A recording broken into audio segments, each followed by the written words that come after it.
La cultura popular nos enseña que las neuronas son las células del cerebro, ¿cierto?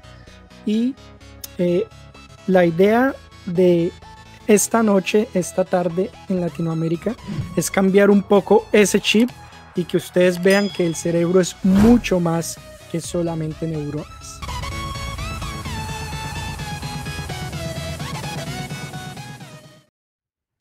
El cerebro mucho más que neuronas. Mi nombre es Daniel Manrique Castaño.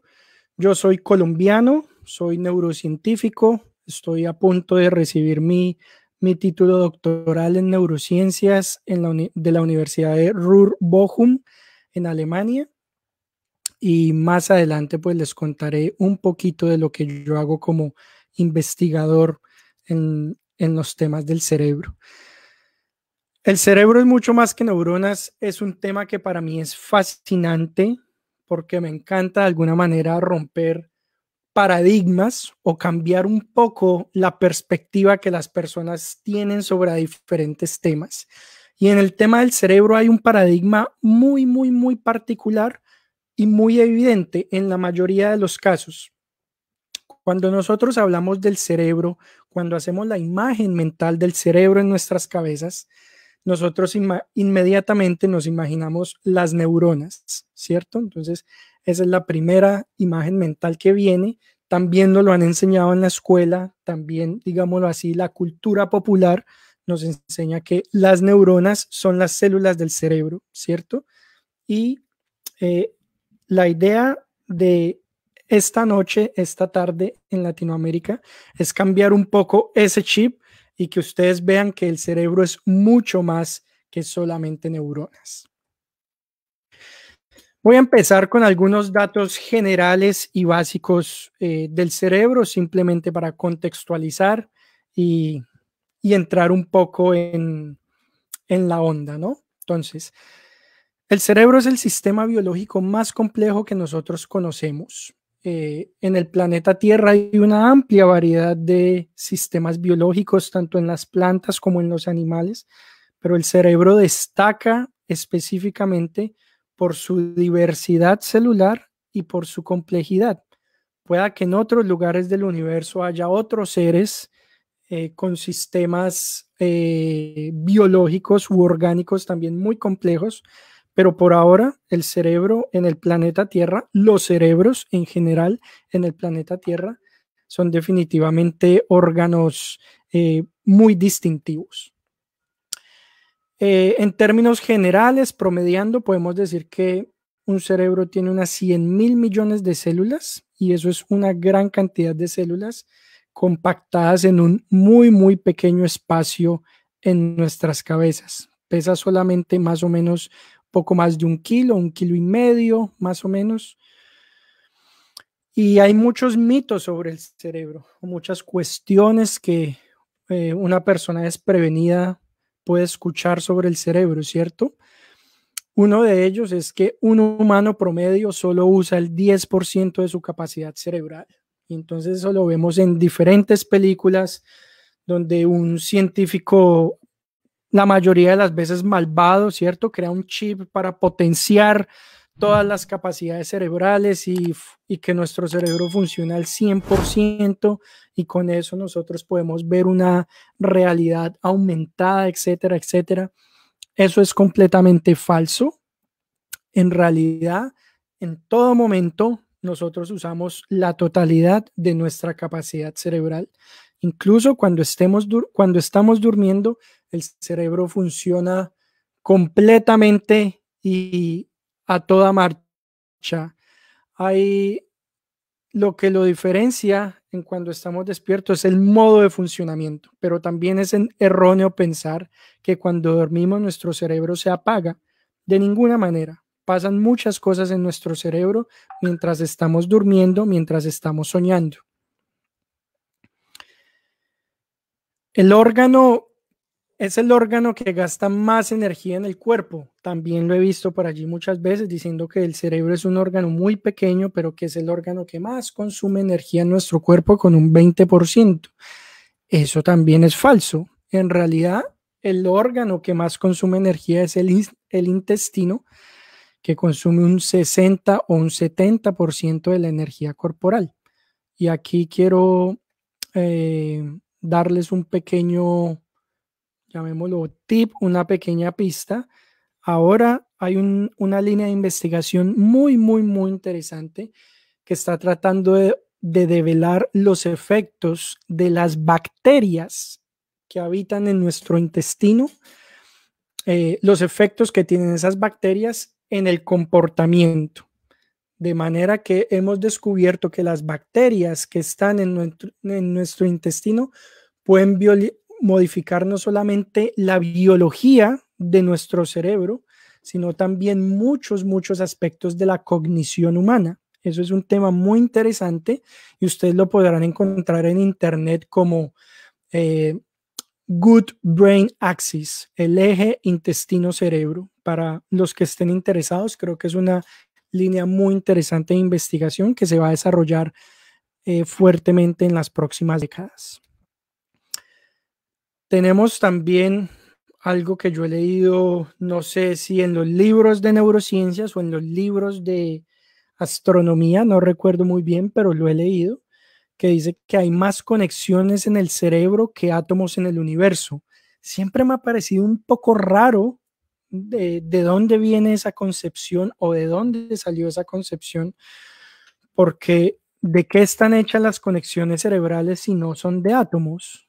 Es decir, hay una inmensa cantidad de átomos que forman las conexiones cerebrales, más todos los otros átomos que existen en el universo. Entonces, siempre me he preguntado de dónde viene esa loca idea de que hay más conexiones que átomos. Son simplemente algunos mitos que es importante tal vez que se reformulen. Hay un aspecto que a mí me encanta del cerebro y que ustedes pueden apreciar en esta fotografía, lo que es el poder de los genes y también el poder de la evolución. Lo que ustedes están viendo en A corresponde a la corteza cerebral de el ratón. Es decir, lo siento, a la corteza cerebral del cerebro humano. Es decir, esta pequeña región en rojo que ustedes están viendo aquí está ampliada en esta primera imagen, en la imagen A. Y la imagen B corresponde a la corteza cerebral del ratón que ustedes pueden ver aquí. A simple vista, tal vez, si vemos las imágenes C y D, el cerebro del humano y del ratón son bastante distintos. Digamos que las diferencias son apreciables. Particularmente son apreciables en esta región que ustedes ven aquí y que se llama hipocampo, que en el humano ocupa una porción mucho menor a la que ocupa el hipocampo en el cerebro del ratón. Pero lo magnífico y hermoso del cerebro es que ustedes pueden ver cómo los genes tienen un plan de construcción para formar nuestro órgano durante el neurodesarrollo. Y ustedes pueden ver cómo animales a simple vista tan distintos como el humano o como el ratón tienen un mismo plano para organizar las células en la corteza cerebral. Esto que ustedes ven aquí son tinciones de neuronas en la corteza cerebral y ustedes, si de pronto tienen un buen ojito, podrán identificar que ellas están organizadas por capas. Tenemos aquí la capa 1, donde hay muy pocas neuronas, la capa 2, la capa 3, etcétera. Es el mismo plan de construcción tanto para humanos como para ratones y es muy hermoso ver cómo nuestros genes organizan más o menos de la misma manera las células en nuestro cerebro. Por eso es que nosotros los neurocientíficos utilizamos al ratón o a la rata como un modelo para estudiar nuestro propio cerebro, debido a que la organización celular es bastante parecida a pesar de ser animales tan diferentes. Solamente en términos generales, para nombrarlo, el cerebro está organizado en núcleos, que son estas pequeñas agrupaciones celulares entre algo que llamamos la sustancia blanca y en láminas, pues que son las láminas de la corteza cerebral, ¿cierto? Esta laminación que ustedes ven en las figuras A y B es una organización horizontal que se piensa en este momento que optimiza la distancia y los espacios entre las conexiones neuronales. En animales menos complejos, como son, por ejemplo, las abejas, como son, por ejemplo, los gusanos, las células cerebrales están organizadas en núcleos, en grupitos, como podrían estar en el centro del cerebro. La corteza cerebral es ya una organización mucho más compleja que se ve en animales de una mayor complejidad. Y esto que ustedes ven aquí es el ancestro común de los humanos y de los ratones, que vivió más o menos hace unos 65 millones de años. Entonces podrán ver aquí cómo este pequeño animalito fue el que nos heredó, tanto a los humanos como a los ratones, el plan de construcción para un cerebro. Es algo realmente hermoso de apreciar. Ahora bien, esto no pretendo que lo lean, es simplemente letra muy pequeña, lo traigo aquí a colación solamente para plantear un punto. Esto es una publicación que estuvo rodando por Facebook en estos días. Particularmente la tomé de un grupo de personas con las que colaboro, que se llama Proyecto Saber Humano. Podrán encontrar la página en Facebook. Entonces estuvo rondando esto, que bueno, trae información bastante interesante y bastante ajustada sobre el cerebro, pero me llamó particularmente la atención una cosa. Aquí hablan, por supuesto, de la estructura del cerebro, la corteza cerebral, que se las mostré hace un momento, las áreas motoras y sensoriales, y aquí nos hablan de las neuronas, ¿cierto? Y cada vez que yo abordo algún tema o alguna información que pretende hablarnos sobre el cerebro en general, muy ampliamente, yo siempre me pregunto, bueno, ¿y dónde dejan a la otra mitad del cerebro? Y voy a lo que les comentaba más adelante.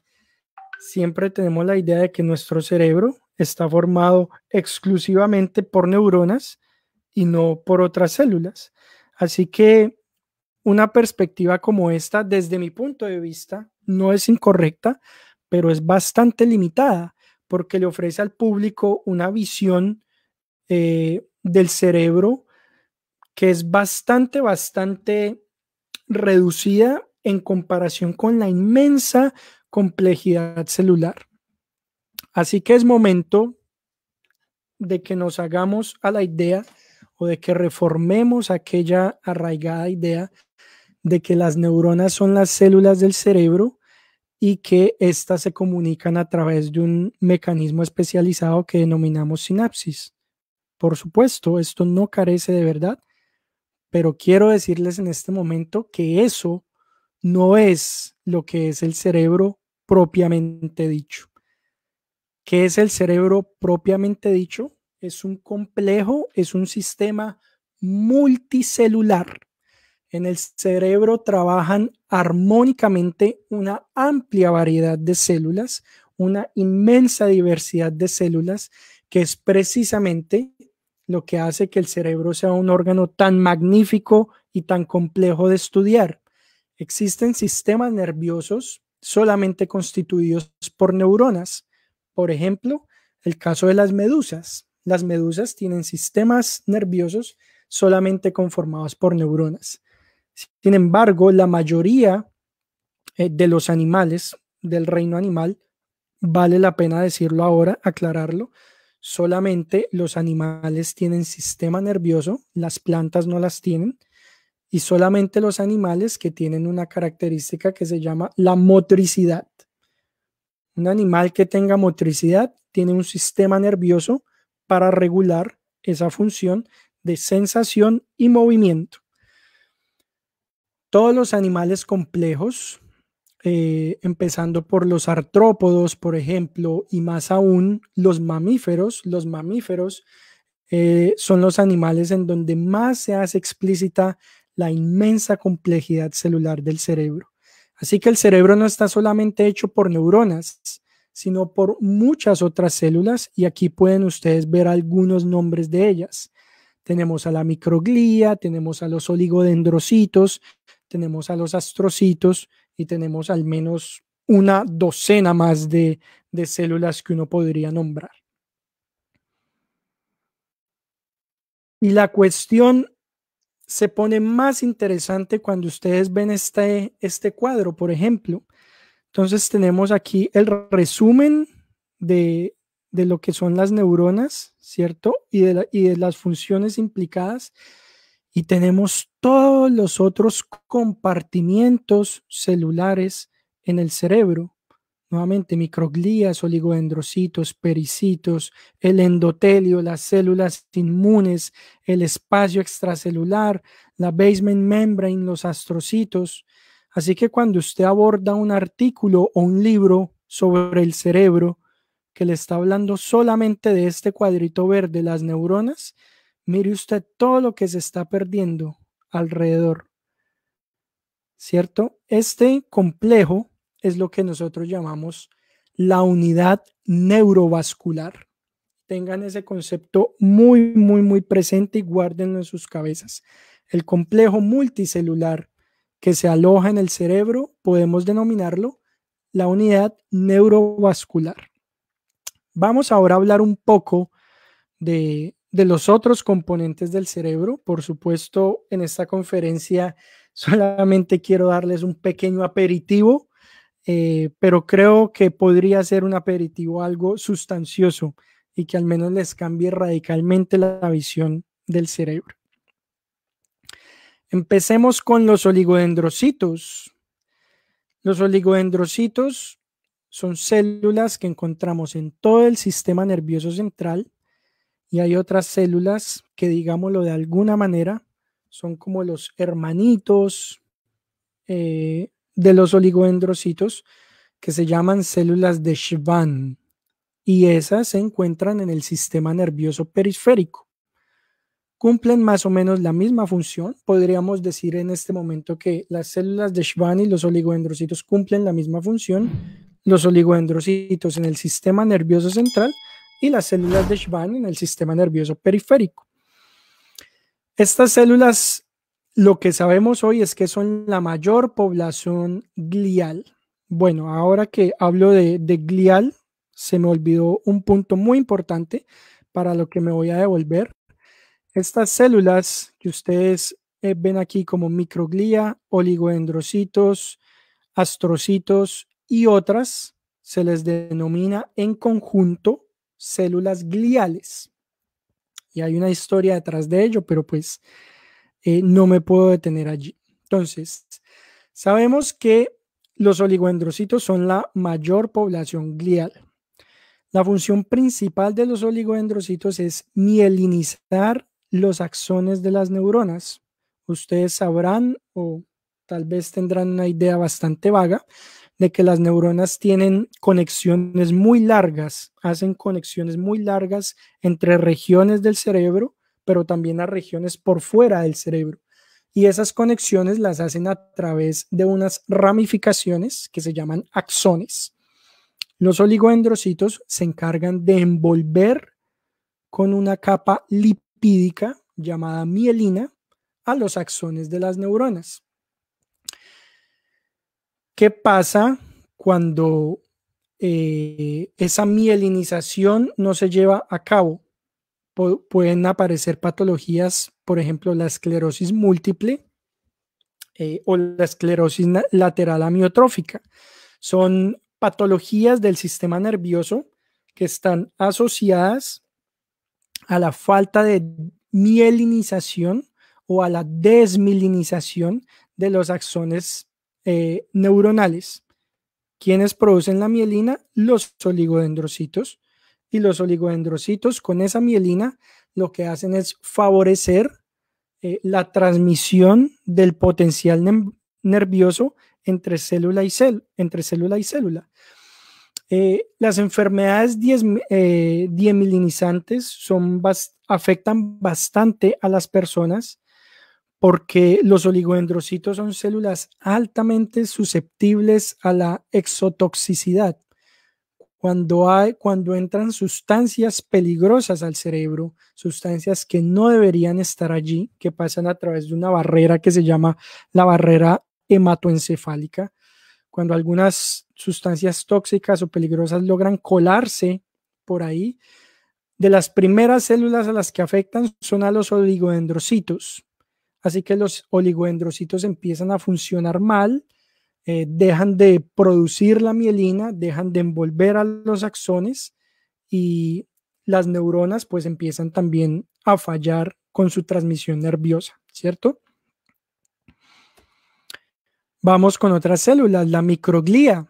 La microglía es una célula muy bonita y muy interesante. Esta fotografía que ustedes ven aquí la tomé yo con un microscopio confocal y con el uso de anticuerpos pues marca uno a las neuroglías en el cerebro. Esto es con una proteína que se llama IBA1, y es una proteína que se expresa exclusivamente en las microglías. Así que cuando uno quiere ver microglías en el cerebro, las marca con esa proteína. ¿Qué podemos decir de las microglías? Hasta donde sabemos, es la menor de la población de las células gliales. Las microglías constituyen aproximadamente entre un 10 y un 15% de la población de las células gliales. A diferencia de los oligodendrocitos que mielinizan los axones y por lo tanto están ubicados en la región que llamamos sustancia blanca, por donde pasan todos los axones o una amplia variedad de axones a distintos lugares del cerebro. La microglía está más bien uniformemente posicionada. Uno puede encontrar microglías tanto en la corteza cerebral como en el tálamo, como en la sustancia blanca, así que están bastante repartiditas en el cerebro. Tienen una función muy particular y es la respuesta a las lesiones cerebrales o la respuesta inmune.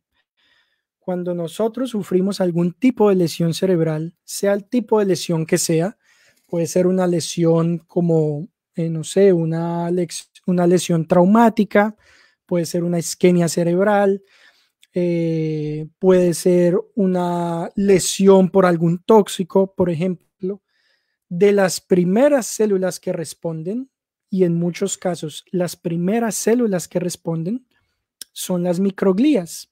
La microglía es la célula inmune residente en el cerebro. ¿Qué hacen las microglías cuando hay una lesión o cuando hay una infección? Ellas, ustedes pueden verlas aquí más o menos como células ramificadas, ¿cierto? Con estas pequeñas ramitas. Cuando las microglías están respondiendo a una lesión, ellas se vuelven ameboides, se vuelven redonditas. Y lo que hacen es que empiezan funciones de macrófagos. Entonces esas células lo que empiezan es a comerse el debris celular, es decir, la basura celular que queda por allí, empiezan a comerse otras células, empiezan a comerse básicamente todo lo que no debería estar allí en el cerebro. Así que cuando ustedes sufren algún tipo de lesión, más que las neuronas, la microglía sobre todo y en general todas las células gliales son las que responden en esa circunstancia.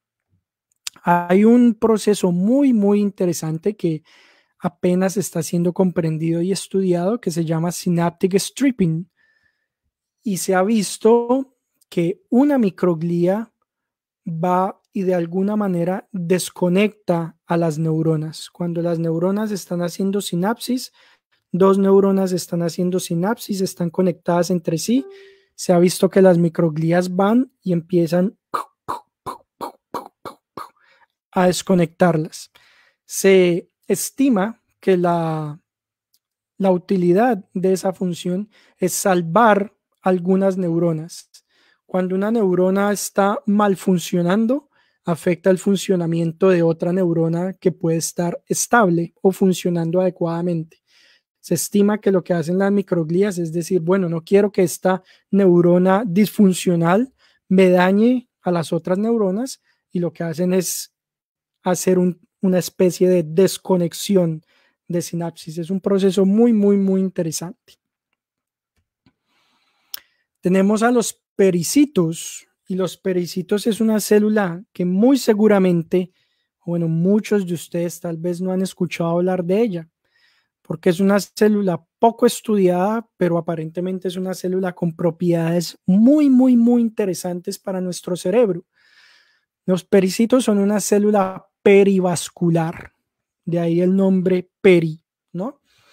Y perivascular significa que son células que están amarradas a los vasos sanguíneos de nuestro cerebro. Aquí los pueden ver. Entonces, en verde ustedes ven a los pericitos con su soma o cuerpo celular, y esas células están amarrando los vasos sanguíneos, ¿sí? Tienen distintas funciones.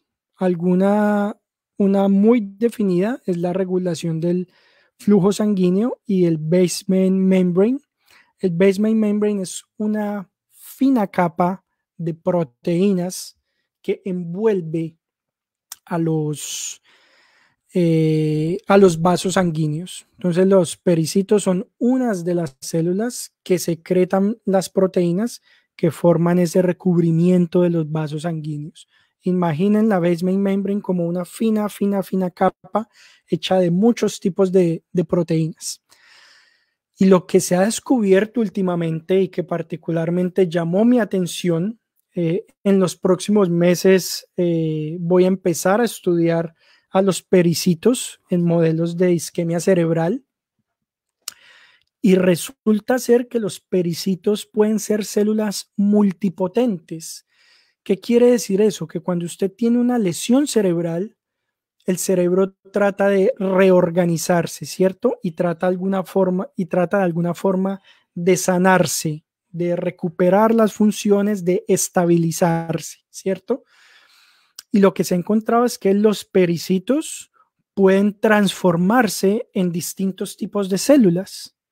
Así que después de una lesión cerebral, los pericitos, digámoslo de alguna manera, dicen, ok, necesitamos neuronas, los pericitos se transforman en neuronas. Necesitamos astrocitos, los pericitos se transforman en astrocitos. Digámoslo de alguna manera, esa multipotencia y ese destino de las células multipotentes depende de muchas señales, específicamente de señales extracelulares, pero digamos que en términos generales no sería muy inadecuado decir que pueden transformarse de acuerdo a los requerimientos específicos y contextuales de alguna lesión cerebral. Voy a empezar a estudiarlos en los próximos meses cuando vaya a Canadá, si todo esto de la pandemia se resuelve y puedo continuar con mi investigación, pues estaré en Canadá estudiando particularmente a los pericitos. Me tiene bastante motivada esta célula. Y tenemos aquí a los astrocitos. Y de los astrocitos les puedo hablar un poco más porque es mi especialidad como investigador, a lo que yo me dedico en mi investigación es estudiar astrocitos. En realidad yo estudio todo lo que no sean neuronas, pero los astrocitos tienen un particular lugar en mi corazón y los aprecio bastante. En términos generales, los astrocitos son una población multicelular también muy, muy, muy diversa. Hay muchos tipos de astrocitos y estas células cumplen, desde mi perspectiva y en general lo que yo logro identificar de la literatura científica, creo que son las células en el cerebro que más diversidad de funciones cumplen. Yo creo definitivamente que los astrocitos son el pilar o uno de los pilares más importantes del sistema nervioso. Sin astrocitos, el sistema nervioso no funciona adecuadamente. Hay dos grandes grupos de astrocitos, los astrocitos protoplasmáticos y los astrocitos fibrosos. Los astrocitos protoplasmáticos están ubicados en la corteza cerebral, recuerden esa estructura por láminas que les mostré al principio de la charla, y los astrocitos fibrosos se encuentran en la sustancia blanca, al lado de los oligodendrocitos, también cumpliendo funciones allí entre los axones de las neuronas. Una de sus principales funciones es la regulación de la homeostasis cerebral. Y esto lo voy a decir de una manera más simple. La salud del cerebro, el equilibrio del cerebro depende en gran medida de los astrocitos. Si usted tiene una lesión cerebral o si usted quiere trabajar de alguna manera como investigador para encontrar remedio a distintas patologías o a distintas lesiones cerebrales, lo mejor que uno podría hacer es enfocarse a los astrocitos, porque la salud de nuestro cerebro depende, desde mi perspectiva, en mayor medida de los astrocitos que de otro tipo de células. Tienen una función también muy importante y es la secreción de moléculas de la matriz extracelular, que es el punto del que les voy a hablar a continuación, así que no me quiero adelantar a ello. Vean ustedes aquí cómo responden los astrocitos a las lesiones cerebrales. Esto que ustedes ven aquí son fotografías de mi investigación. Esto es un cerebro de ratón sano. Todos los punticos verdes que ustedes ven allí son neuronas, son los núcleos de las neuronas. Y aquí esto es un área dañada por una isquemia cerebral. Vamos a tener una conferencia sobre isquemia cerebral dictada por el doctor Alejandro Vera a las 3 de la tarde en 2 horas, así que no se la pierdan. Y esto es la región isquémica y pueden ver que aquí está rojo, ¿cierto? Las neuronas que estaban aquí en verde, aquí desaparecen y ese espacio empieza a estar lleno por astrocitos, que los pueden ver aquí ustedes pequeñitos en rojito, ¿cierto? Y vean ustedes lo interesante, los astrocitos en una lesión forman una especie de barrera.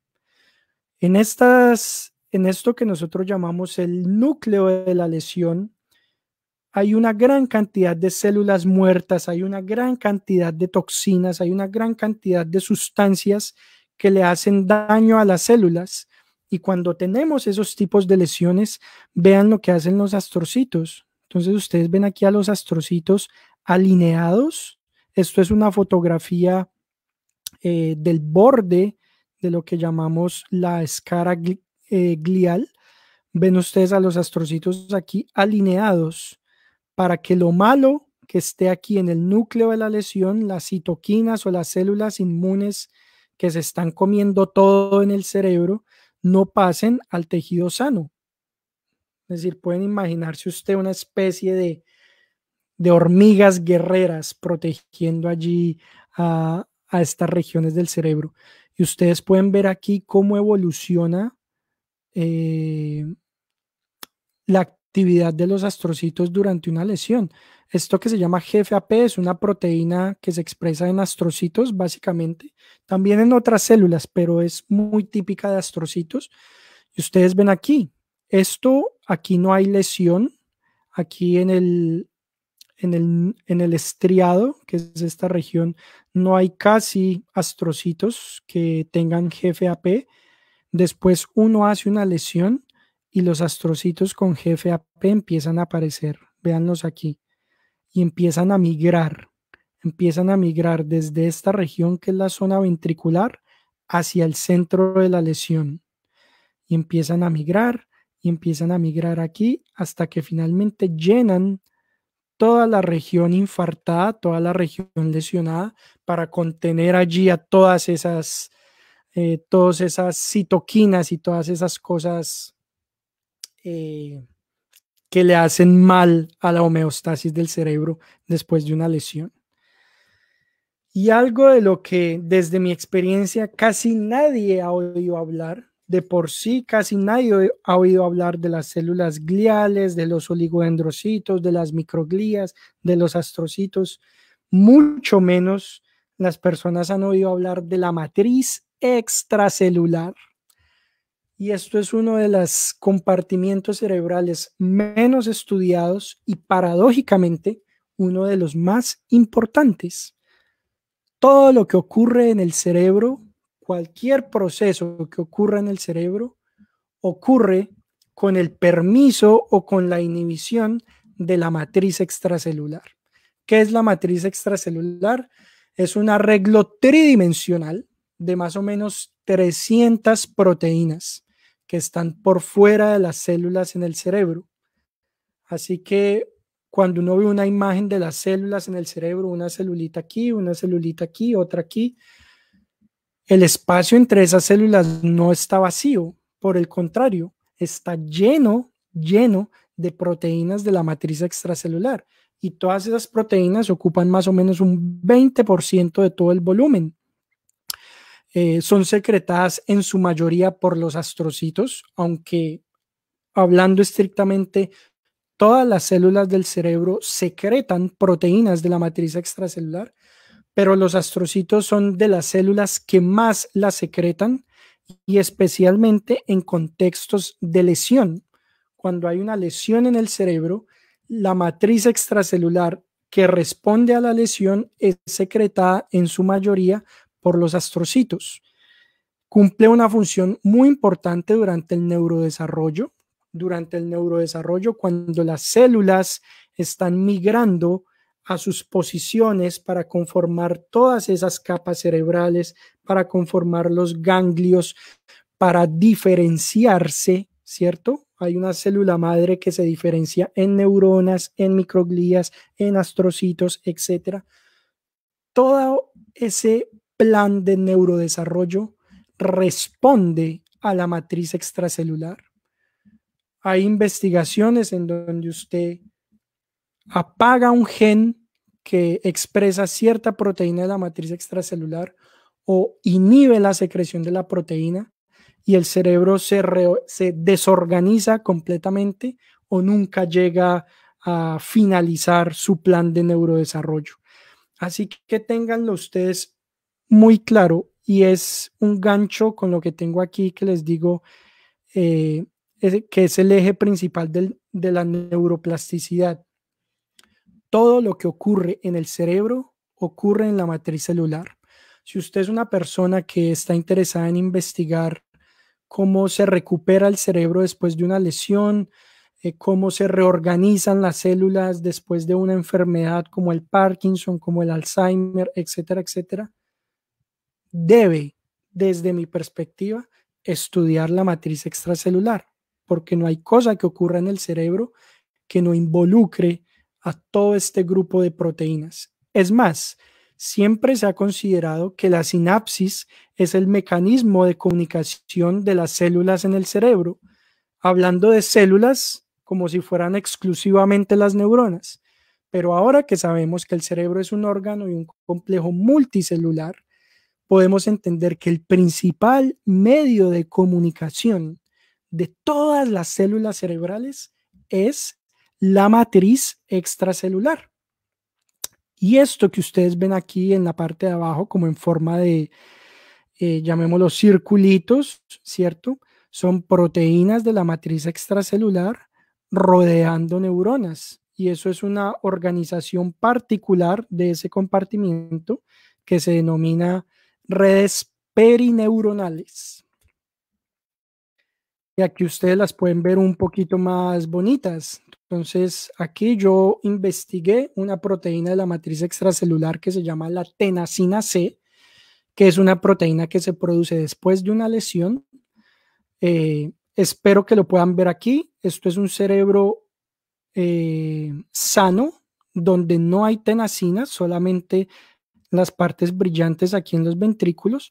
Y después de una lesión, el núcleo de la lesión se llena de tenasina, ¿cierto? Entonces aquí aparece un área más iluminada y esa tenasina la producen los astrocitos. Ustedes pueden ver aquí un staining de tenasina C Y cuando usted también marca a los astrocitos con GFAP, ve que son los astrocitos quienes producen la tenasina. Y aquí lo que ustedes ven amarillo es el lugar donde las dos señales se colocalizan. Donde hay tenasina, hay un astrocito, y es bien sabido que los astrocitos son la principal fuente de proteínas como esta, que es la tenasina C, después de una lesión cerebral. Aquí tienen una visión de las redes perineuronales que envuelven a las neuronas en la corteza cerebral principalmente, y a un tipo de neuronas muy particular que se llaman interneuronas, en realidad interneuronas de disparo rápido, y las pueden ver a ustedes aquí organizadas básicamente en la corteza, y pues aquí nuevamente amplificado. Estos son dos proteínas distintas para identificar proteínas de la matriz extracelular. Y aquí ven ustedes una neurona.